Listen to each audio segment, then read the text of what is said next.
So what is up, fellow gaming enthusiasts? My name is Kevin, and after the last video on Pokemon Sword and Shield, where I was complaining about people complaining, as the comments told me, I felt the need to do one more video on Pokemon Sword and Shield because I honestly do like these games. I was honestly kind of glad that the likes and dislikes on the last video were kind of split, because I wasn't surprised, and I was proud to have expected that response and then got what I expected. Most of the comments were in disagreement, but I can understand their side of things. Please don't forget that before you go commenting on this video, telling me all the things that are wrong with it and why you are still allowed to have your opinion. I understand your opinion, and I'm not saying you're wrong. I'm not telling you have to like the new Pokemon game when I don't think this game is bad or unfinished. Maybe it's a little rushed, but I think the people at Game Freak are just trying to do something a little bit different with the Pokemon series. Sorry that it doesn't live up to your expectations. I really do want this video to be talking about what I like about Pokemon Sword and Shield, but I do want to give a quick shout out because I just watched his video on it. TheCartoonGamer did a video on Pokemon Sword and Shield and he gave his opinions. And I just honestly agree with him. He took to the game the exact same way I did. So if you just want a review of the game, I highly recommend his video because it puts it all in the nice ways. And this video is me more comparing my feelings to those of you who told me that the game was going to be bad and how I just disagreed with all of it at the end of the day.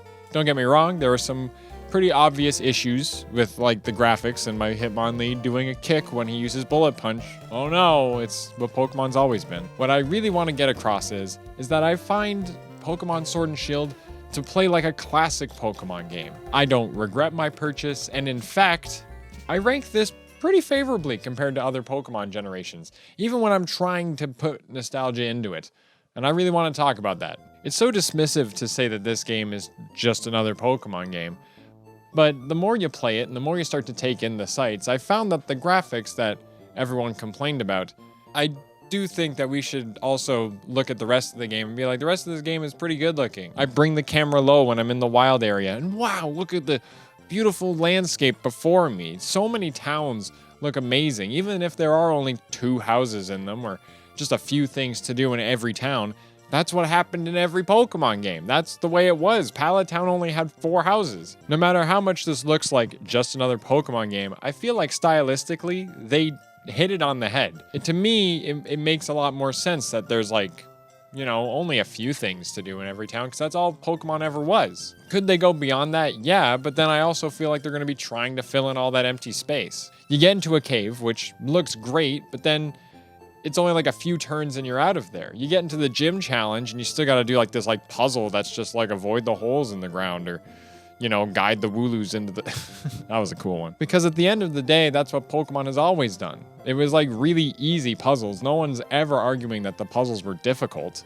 And to see it recaptured here in a 3D space and it's just as easy, I can kind of appreciate it, In reality, the difficulty that people expect in Pokemon comes from the battling. And although, yes, the story mode is very easy, as someone who doesn't give a crap about his team and kind of just played around with whatever he had, I had 4 Pokemon that were weak to flying on my team because there was just so many cool Pokemon to use. Surfetch'd is a fighting type and it's really good. I loved it. I had a hard time with some of the gym leaders. I had a hard time with the champion, which, for the record, Leon is a really great champion. But at the end of the day, as much as anyone can complain that the game is still easy, don't get me wrong, I didn't overlevel. I took my time with it. I had fun. I didn't just try to race through it, but the fact is I did find myself stumped on a couple of challenges. And maybe it comes with your starter, because I hear that if you pick Scorbunny, you just win, which has happened, which to be fair happens with every fire type starter. I started with Grookey and the game was, it was pretty hard. Obviously you can overlevel if you wanted to, but I didn't, and I had a fun time still because it did feel challenging. Leon just lives and breathes and promotes this idea of just loving Pokemon and appreciating the thrill of battling. You're gonna have a champion time. So long as we all do our best in the battle, you're gonna have a champion time. And then you're listening to his music, and the music in this game slaps. I haven't enjoyed so much music in a Pokemon game in such a long time. I didn't even realize that I haven't felt it since Gen 5. And this is the first Pokemon game in a long time that really made me love the music again. With the whole sports theme, and then you get to the gym leaders theme, and the crowd singing in the background, and there's this middle, and there's such a range of voices in it. You can hear like this really low, whoa, whoa, whoa, but then there's this really high end that sounds like the kids and the women in the crowd who are being like, la, la, la, la, la, la. I don't know. It just, to me, I want to watch the Pokemon World stream this year, and if this song comes on, I sure hope the crowd screams and claps and sings along, because it'll be really cool. And there's tons of other good songs in this game. Hop's theme, really good rival battle theme. It's just catchy and it taps your... Marnie's theme is really good, a lot more triumphant. It's like tells a story. It's a beautiful song. Again, the Champ's theme is really good. I even found the Wild Pokemon theme to be memorable in its own silly way. The friggin' build-up in the gym leader's music as well. That... they're going for that stadium big beat vibe. I don't know. And then one thing I loved was that since I had the gym leader's theme on when I was in the battle tower, when your Pokemon get knocked out and you're going through the menus and you're switching out your Pokemon, the music gets like all settled and bassy, like you're in the other room, like cleaning up for a second. I don't know. The fact that they're doing that whole fading in different parts of the song, and the songs start to become these big, large pieces. If you don't like the woos in the gym leader theme, for the record, it's because that whole first part of the song set up a completely different way, and it evolved and turned into this whole other song. And I really like that the songs are like these nice flowing pieces with different sections in them. It's a good game. Finally having a new composer for Pokemon. At least they are trying some new stuff, and they're trying out new people at their company, and I think it's doing a pretty good job. The whole sports theming and the way the music plays into it all, it's almost like this is the most beautiful the Pokemon battling has ever been. I feel like I want to watch these battles just happen, even though it's the same combat system it's always been. It's just back and forth, you guys are hitting each other. I enjoy it to no end. I'm now 90 hours into this game doing post-game stuff, and the coolest part to me is like I get to the post-game. And I just enjoy it. I just enjoy going around and breeding Pokemon, and then I go into the battle tower just to grind for battle points to make my Pokemon even better, and I'm just having a good time with it. I'm not thinking too much. It's easy to put on in the background. It's easy to play just casually. This game has the best quality of life in the entire series, and it's just because it's focused on the battling. I've been playing since Gen 1 like the rest of you, and as Pokemon has gone on, I think they've slowly started to understand that the battling is what they should be focused on. Ever since Gen 4, when they started actually doing their own tournaments, I feel like every generation since then has added just a little something to make the battling a little bit different. In Gen 5, it was hidden abilities. In Gen 6, it was Mega Evolution. In Gen 7, it was Z moves. And along the way, they kept trying to add features that would make the actual, training and IV breeding of these Pokemon easier than in the last generation. And finally, it took them until Gen 8 to make this as smooth as possible. Because of the EXP candies and the mints, the bottle caps don't feel as hard to get anymore. The bottle caps needing to be at level 100 don't seem as impossible now because the EXP candies can just push you all the way up to level 100. If you're getting ready for some giant tournament where your Pokemon all need to be level 100, you can do that very quickly because of these experience candies. The fact that the daycare doesn't even give XP anymore, I'm pretty sure Game Freak is listening to fans. I feel like they've been paying attention to tournaments a lot, and we're noticing how much people kept having to inject their Pokemon, that they're like, we just got to make this as easy as possible. And now they have. I can EV train Pokemon just by running through the grass. IV breeding isn't hard because the daycare's right here, and you even get a charm that makes it easier. You could have a whole team ready for next week's tournament. I don't know when the next tournament is, but you can get your whole team ready to battle with friends or go to a tournament or whatever in just a few days if you just set aside some time. It doesn't take that long. And the fact that it doesn't take that long and we're missing some of the EV training things we've had from other generations, I think it's pretty good. I like that we finally have a main series Pokemon game where the Pokemon are just standing in the grass. In the wild area, as much as people want to complain about how simple it is and how ugly that tree is in the corner, and every tree is that tree, there's just something about running through these fields of grass freely, just coasting off into the distance and finding Pokemon popping out and, whoa, is that a Gardevoir over there? I will say the multiplayer connectivity in this game, a bit iffy. I love turning on the internet and just seeing all these Pokemon trainers running around you in the wild area. It feels like you're part of this really weird community. It's a wonderful little thing. But apparently it's really hard to trade with people because you have to set link codes. It's really weird. I don't know why they did this. I've even had issues trying to connect locally, and I'm not sure if that's the game's fault. Maybe the game doesn't explain how to connect to certain things, because I remember one time I was trying to connect with my friend for a Gigantamax raid, but we couldn't do it. And then we would try it for a different Dynamax raid, and it would work. A different Max raid that doesn't have a Gigantamax Pokemon in it. So I don't know what caused it. I don't know why and we could connect to that one though. So I don't understand what was holding us back. The competitive scene seems so set up for a really smooth battling experience. I've been watching a couple different YouTubers, Shofu and WolfeyVGC, who just hit 100,000 subscribers, so shout outs to him.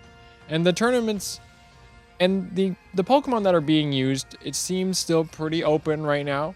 Early tournaments have kind of given away that it's a lot of Tyranitar and Excadrill again, which I can understand. Yeah, every generation there's going to be some really popular Pokemon that just always seems to keep coming back. But I think what's fun about competitive battling is trying to figure out how to mess with the common stuff that you're going to expect. If Sandstorm is really popular, you can run counter weather, you can figure out a way to make it work, try to balance a whole different team. In every competitive game does come down to the top things, but through watching other players, I do like that they can use kind of some fringe builds and start learning more about other types of Pokemon to put on their team. And that's what they were talking about when they said they were going to take out the national decks, because we're just trying to focus on having a decent competitive environment. And I see it. I see it when I look at these people playing the game. Yeah, they're trying some different Pokemon. They're running into a lot of different Pokemon, whether it's on Showdown or it's in game with their online tournaments, which I still got to do more of. There's a lot to it. And the Dynamaxing plays into it perfectly. I think Dynamaxing it's been said before, but Dynamaxing is like a nice balance between the Mega Evolutions and the Z moves. It's like the Mega Evolutions because you get like these better stats, which the only stat that actually goes up is your HP. But the fact that you get that little bit more bulk, the fact that you can't get hit by certain moves, you can no longer flinch, and you break through protects now, and all of your attacks have this like special like extra ability on top of it, even though it's really basic. Like I was using the fighting one a lot. It gives your whole team +1 attack. That's a really good stat boost, and you just get that. The fact that it's limited moves that hit really hard and come with good effects, but you only get it for 3 turns, but you still don't get like the good effects like priority moves, and you can't do status moves or anything. I feel like there's this really nice balance with how the Dynamaxing. I feel like there's a really good balance with how the Dynamax works. And as much as people complained about, oh, it's just another weird concept, I really think that Dynamaxing does a lot better than people gave it credit for. Also, the exploding at the end is kind of hilarious. But if there's one thing that I really want to stress, it's that I honestly like this game more than Sun and Moon. I was uninterested by the end of Sun and Moon. I bought Ultra Moon and was almost mad that I was like, I'm playing the same game again. Why did I think it was going to be any different? I couldn't even, it's just, the story takes forever. The people who complain that, oh, this game's just as bad, they keep stopping you to talk about the story or whatever. It's nowhere near as bad as Gen 7 was. Hop is way better than How because he actually has this like reason to want to be overconfident and be like, I'm going to be the champion, dude. I'm even going to pick the Pokemon that's weak to your Pokemon because it doesn't matter. I love my Pokemon, no matter who they are, and they're going to kick your ass. And you're like, okay, Hop, bring it on, dude. And then even though you're like destined to beat him and he has to come to terms with that, I think it's a really simple story that actually works for the rival for once. It works a lot better than How. And I don't even remember, who is the Serena, your rival in Gen 6? I didn't care about that one. Sun and Moon are just tiring with how much it stopped you to tell you about the story. There are some good things about it. I just didn't like how the game was laid out to be so open and freeform, yet the story was very direct. There was many times where I tried to go one way and the game was like, no, I can't go this way yet. Because yes, the stories in Pokemon have become more linear and formulaic, and it's been this way for a while, to be fair. This game at least sets it up nicely. This game doesn't let it overshadow the fact that you just want to play Pokemon and catch Pokemon and not have the story get in the way, because I don't think it does get in the way. Not nearly as much as people keep trying to put on. This is a lot better than other Pokemon games, I find.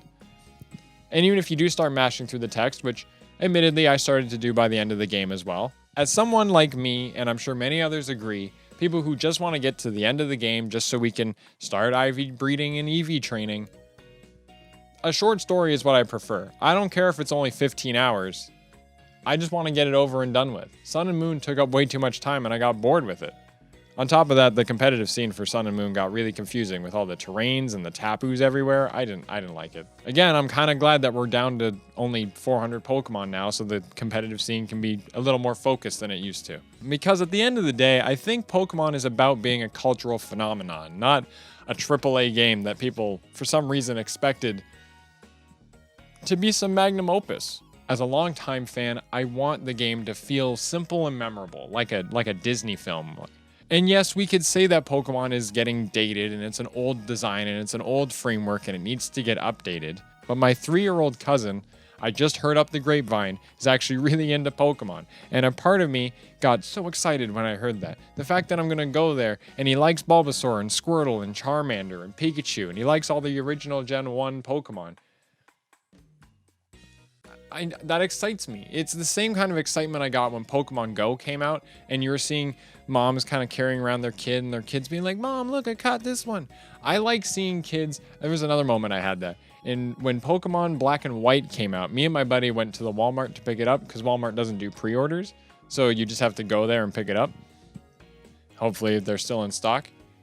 And that's what we did. We went to we went to Walmart. We picked up Pokemon Black and White, and we're just surrounded by kids and moms being like, the new Pokemon game, and then the store clerk's like, yeah, there's 2, black or white. What's the kid go? Oh, kid's like, I want black. Whenever I see that excitement in the youth today, it excites me to see where Pokemon is going to go, because future generations are now taking to it in different ways. I remember I had a friend who started in the 3rd generation as opposed to me who started in the 1st generation. I think what I appreciate most about Sword and Shield is that when I played it and the music got going and I was enjoying the battling and the game was so straightforward and easy and the story wasn't convoluted in the slightest, I just think about how my cousin as he gets older, and to anyone who's getting into Pokemon and getting up to that ripe old age of 10 years old, I could see the excitement that this game would bring. I can see how Sword and Shield would really captivate a young audience to appreciate Pokemon in the same way I do, to fall in love with the Pokemon as you catch them, to figure out how they evolve in these new ways. Like the fact that Galarian Farfetch'd, you need to get 3 critical hits in one battle. What a weird idea, but it works. It's such a simple idea that kids are gonna have to sit there and figure it out again. And yeah, they can Google it, but a 10-year-old might not have access to the internet in the same way that us adults do. And I'm still just mad that at the end, and I'm still just mad that all this arguing, I really just want to say, we look so bad as a fan base when we can't just let the game exist. If we're going to get mad at a game for what it isn't rather than what it is, I don't care if you think it's a 6 or a 7, as long as you admit it's a 6 or a 7. If you're mad that I remember I had some comments saying that, like, what Game Freak's doing is wrong and Game Freak's just trying to take our money or something. They could be doing a lot more microtransactions, and they're not. They're making a pretty basic Pokemon game because that's all they know how to make. And they want to keep their team small and they want to keep their team kind of quaint and to the point. A team that really appreciates and loves making video games. They might not be the best at it, but they have this love for the artistic side of it. And I feel like Pokemon Sword and Shield do a really good job of being a good-looking Pokemon game. A Pokemon game for kids and adults can get right through the story and we can battle with kids and I'm not going to be an asshole about it to them, right? As someone who will still have his Pokemon Soul Silver cartridge for a very long time and will try to play it whenever he feels the need to. I know I can put that game back into my 3DS and I can play it if I really want to see a Battle Frontier again. And I can understand that I want to tell kids these days, and I want to be able, and I feel like the nice way for us to talk about it is that if you don't like Gen 8 and you're seeing a kid who really enjoys it and has bought it, All we should really say is, I think the older games were better, and that's fine. I think that's a fair criticism to say. It's like, well, I think the old games, the formula was a lot more raw back then. It was way more fun, right? I can agree with that. I still appreciate the old games more than this one. Some of them, anyway. I would put it higher than 7, as I've already said. Probably put it higher than 6, because 6 is honestly kind of forgettable. I remember as a kid, when Pokemon Crystal had, like, the sprite came out, I remember Scissor moved his hands around all when it entered. But then in Gen 3, they stopped moving again. In Ruby and Sapphire, the Pokemon stopped moving when they opened, when they came in. I'm like, yeah, they're colorful, but they don't move now? What? Pokemon has always added and taken back features, and they've been almost starting from scratch every time they go on to a new console. But I think we have to appreciate it almost in the same way of like a movie franchise that has way too many sequels. Yeah, at some point they start to be formulaic. They start to kind of be the same thing they always were, and it starts to be very predictable. But if they are predictable, do understand that when the next games come out, which could be a new generation, it could be some Super Sword and Super Shield, which I keep calling them. At the end of the day, you might want to jump back on the bandwagon then. I can understand not wanting to jump on Sword and Shield now because they might not be complete yet. They might not be exactly what all of Gen 8 has to offer, because the Super games are going to come out and they're going to be an even better Gen 8. And when the remakes come out, in the weirdest way, I think this is why I'm okay with Game Freak putting out a new game every year or so, if this is what they want to do. Because I feel like if we're going to keep arguing about, you know, what a good Pokemon game is, because it's the internet and we like arguing and complaining about everything, at the end of the day, you can jump off the bandwagon and you can jump back on it when the better game comes out. It's been that way for a very long time. I remember when I had Ruby and Sapphire and then Emerald came out, and I was like, oh, I should have just waited for Emerald, right? And when Pokemon Diamond and Pearl came out, Diamond and Pearl weren't nearly as good as Pokemon Platinum, right? The Ultra games were better than Sun and Moon, right? It's like people who wait are generally rewarded with this kind of super game. So I can understand why people find that scummy. But at the same time, why are we mad about it now when they've always been doing it this way? And if you're going to boycott Pokemon now, you're not a real Pokemon fan anymore, because you're just jumping off the bandwagon whenever they don't make something that you wanted it your way. I do kind of lean on calling the people who are complaining about it the entitled people, the entitled older fan base, just because we did start to look bad. To me, all of it starts to look really bad to the younger audience, right? It's like we're almost mad that they're going to buy the game anyway because they don't know any better, and the older games were better. And I don't know. In this crazy way, I can't help but think that maybe Game Freak wanted all of us to have this back and forth when the game came out. Because even though, in terms of the whole Game Freak lied thing, I think to myself, I don't think that they meant to lie. Maybe they, because I did hear somewhere, I haven't found the proof of it, but I did hear somewhere that they were just pulling the assets in even though they said they couldn't do it or something. But I just don't know why they would lie about it. I couldn't find the proof of that. They said they had to remake the Pokemon from scratch, and although they definitely look the same as they've always did, there's definitely times when I look at it and I go, I think they did put their resources in the right place. Did they maybe rush the game out? Absolutely. I'm not denying that. There are moments when you're like, that was a clear oversight. There's some shirts in one of the cities where it's like an Eevee shirt and a Pikachu shirt, and they got the names wrong. Oh, and I just sit there and I go, yeah, I can't argue that one there. And it's one of those sad things. A part of me wanted to go, maybe it's because of one of those bad Chinese knockoffs. That's the joke. You're shopping in the UK and you're buying some weird, crappy Chinese knockoff that doesn't get the names right. I don't know. But in terms of just being a Pokemon game, I feel like this is easily the most concise and simple Pokemon game that can be given to adults to play through quickly, and you can even set new profiles so you can do a Nuzlocke and a split, and the game doesn't take that long, and the kids can get used to it and enjoy Pokemon for what it is, as long as you're doing what you love. It's just such an honest and humble approach to Pokemon. Do what you want, have fun, and as long as you're putting your heart into it, everyone will have a champion time. And to the people who still tell me, well, this game's still bad, it's only because we're older and we're so cynical about it now. And going into 2020, I would like to be a little more honest and casual about video games in my video game discussion. I want to talk about why I like a game and what it does that really speaks to me. Old games, new games, Pokemon. If I really enjoyed Sword and Shield, no matter what changes we wish were in the game, and I'm still mad that the PSS got taken out. Where did that go? Why did they get rid of that? There's always something that we can complain about. But I do believe that Game Freak understands that the hardcore Pokemon fans like us are holding on to all of our old games because we appreciate them for what they are. And they don't want to try to remake all the old games and make them exactly like that because they want to sadly keep the cash cow going and having a new game every year or a new generation every 2.5 years. At least we get this kind of variety and we get to see where the Pokemon franchise will grow and evolve as time goes on. I don't know what else to say. I'm kind of trying to do this more candid thing on this channel, just talking about games, and I have a little bit of a script that I'm trying to go on to kind of remember everything that I want to talk about. Ultimately, it's like I kind of want to put out these sorts of videos where I just blab into the camera, read my point notes that I kind of make, and just quickly upload it. And maybe I can finally keep up with this every week, and I can start being a little more honest with myself and being a lot more candid with you guys. And I think it can bring out the me in all of it, because even though this game doesn't have a national dex, I still really liked it. I really enjoyed this Pokemon game. I got the butterflies like I used to when you're discovering new Pokemon again and you're fighting gym leaders, and the music's really good. And then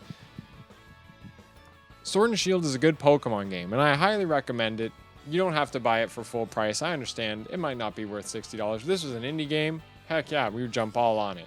And I understand even Game Freak side of it when they say, hey, we know we can sell it for full price. And it is hard to stick in all the Pokemon. Let's be honest, there's over 1,000 of them now. Just because modders are starting to put it in, even they're starting to say, yeah, it takes a lot of time. I can only put in maybe one a day. And then they're only putting in one a day, and then so how many are we missing? 600? It would take at least another 2 years until this game came out. I think it's a lot better to just think of what can we do in future generations? What new Pokemon can we pull in from another generation? And then we're going to make a bunch of new forms and add another 80 new Pokemon or something. And then all the games, there's going to be a whole variety of games out there. And I like Sword and Shield, okay? I just think that Game Freak at the end of the day has a lot better understanding of what they're trying to do with their franchise than what we're criticizing them for. I think they're on to something. Yeah, they might be targeting the kids market a little bit more. Yeah, the games are a bit lighter in content than they used to be. A fair bit lighter in content than they used to be. But video games also nowadays aren't what they used to be. And I don't know. I'm going to go into 2020 doing more videos like this, talking more candidly and speaking more about my actual personal feelings with the game and just trying to be more honest about it, whether it's Fire Emblem, Pokemon, whatever we decide to talk about. Thank you all for listening, and I'll try to stream a little bit more too, but we'll see. See you all in 2020, where I guess the first video back I will finally be talking about the word objectively and why we should stop using it on the internet. I just don't like when we say it on the internet and you think it means something. It doesn't win you an argument to just say that.